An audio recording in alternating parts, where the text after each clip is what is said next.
Hi, Miss Eglin here. Today I'm going to be reading Chapter 19 of Lois Lowry's The Giver. Jonas glanced at the clock. There was so much work to be done always that he and the Giver seldom simply sat and talked the way they just had. "I'm sorry that I wasted so much time with my questions," Jonas said. "I was only asking about release because my father is releasing a new child today, a twin. He has to select one and release the other one. They do it by weight." Jonas glanced at the clock. "Actually, I suppose he's already finished. I think it was this morning." The Giver's face took on a solemn look. "I wish they wouldn't do that," he said quietly, almost to himself. "Well, they can't have two identical people around. Think how confusing it would be," Jonas chuckled. "I wish I could watch," he added as an afterthought. He liked the thought of seeing his father perform the ceremony, making the little twin clean and comfy. His father was such a gentle man. "You can watch," the Giver said. "No," Jonas told him. "They never let children watch. It's very private." "Jonas," the Giver told him, "I know that you read your training instructions very carefully. Don't you remember that you are allowed to ask anyone anything?" Jonas nodded. "Yes, but—" "Jonas, when you and I have finished our time together, you will be the new receiver. You can read the books. You'll have the memories. You have access to everything. It's part of your training. If you want to watch a release, you have simply to ask." Jonas shrugged. "Well, maybe I will then, but it's too late for this one. I'm sure it was this morning." The Giver told him then something he had not known. "All private ceremonies are recorded. They're in the Hall of Closed Records. Do you want to see this morning's release?" Jonas hesitated. He was afraid that his father wouldn't like it if he watched something so private. "I think you should," the Giver told him firmly. "All right then," Jonas said. "Tell me how." The Giver rose from his chair, went to the speaker on the wall, and clicked the switch from off to on. The voice spoke immediately. "Yes, receiver, how may I help you?" "I would like to see this morning's release of the twin." "One moment, receiver. Thank you for your instructions." Jonas watched the video screen above the row of switches. Its blank face began to flicker with zigzag lines. Then some numbers appeared, followed by the date and time. He was astonished and delighted that this was available to him, and surprised that he had not known. Suddenly, he could see a small windowless room, empty except for a bed, a table with some equipment on it. Jonas recognized a scale. He had seen them before when he had been doing volunteer hours at the nurturing center, and a cupboard. He could see pale carpeting on the floor. "It's just an ordinary room," he commented. "I thought maybe they'd have it in the auditorium so that everybody could come. All the old go to ceremonies of release, but I suppose that when it's just a newborn they don't—" "Shh!" the Giver said, his eyes on the screen. Jonas's father, wearing his nurturing uniform, entered the room, cradling a tiny newborn wrapped in a soft blanket in his arms. A uniformed woman followed through the door, carrying a second new child wrapped in a similar blanket. "That's my father," Jonas found himself whispering, as if he might wake the little ones if he spoke aloud. "And the other nurturer is his assistant. She's still in training, but she'll be finished soon." The two nurturers unwrapped the blankets and laid the identical newborns on the bed.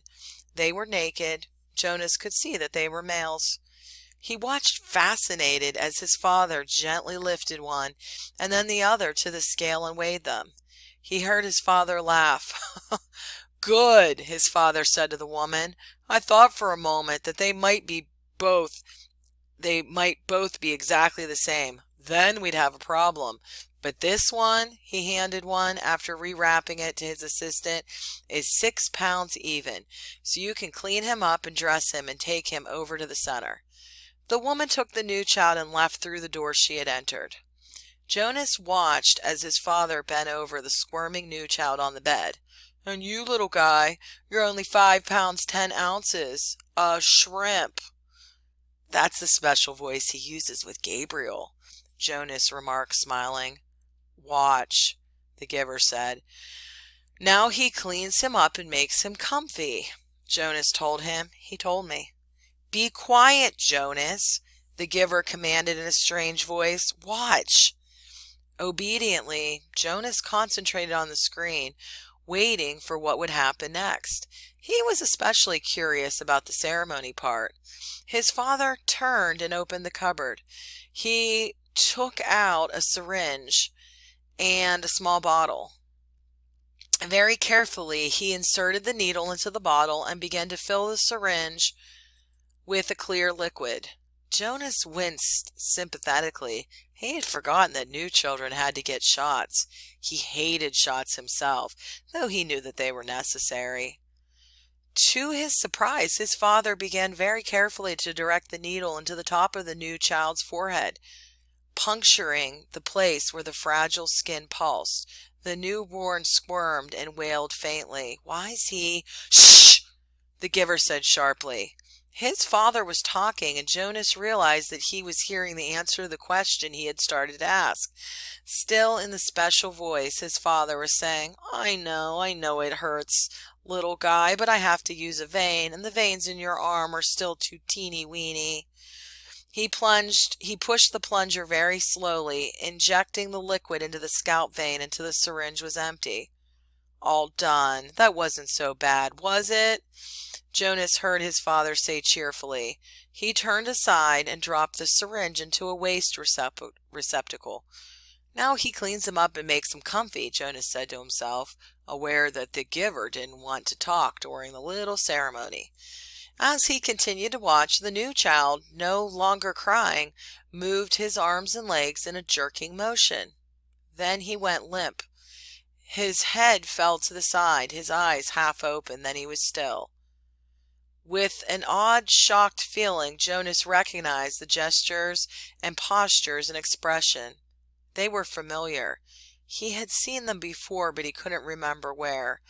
Jonas stared at the screen, waiting for something to happen. But nothing did. The little twin lay motionless. His father was putting things away, folding the blanket, closing the cupboard. Once again, as he had on the playing field, he felt the choking sensation. Once again he saw the face of the light-haired, bloodied soldier as life left his eyes. The memory came back. He killed it! My father killed it, Jonas said to himself, stunned at what he was realizing. He continued to stare at the screen numbly. His father tidied the room. Then he picked up a small carton that lay waiting on the floor, set it on the bed, and lifted the limp body onto it. He placed the lid on tightly. He picked up the carton and carried it to the other side of the room. He opened a small door in the wall. Jonas could see darkness behind the door. It seemed to be the same sort of chute into which trash was deposited at school. His father loaded the carton containing the body into the chute and gave it a shove. Bye-bye, little guy, Jonas heard his father say before he left the room. Then the screen went blank. The giver turned to him. Quite calmly, he related, when the speaker notified me that Rosemary had replied for release, they turned on the tape to show me the process. There she was, my last glimpse of that beautiful child waiting. They brought in the syringe and asked her to roll up her sleeve. You suggested, Jonas, that perhaps she wasn't brave enough. I don't know about bravery, what it is, what it means. I do know that I sat here numb with horror, wretched with helplessness, and I listened as Rosemary told them that she would prefer to inject herself. Then she did so. I didn't watch, I looked away. The giver turned to him. Well, there you are, Jonas. You were wondering about release, he said in a bitter voice. Jonas felt a ripping sensation inside himself, the feeling of a terrible pain clawing its way forward to emerge in a cry. End of chapter 19.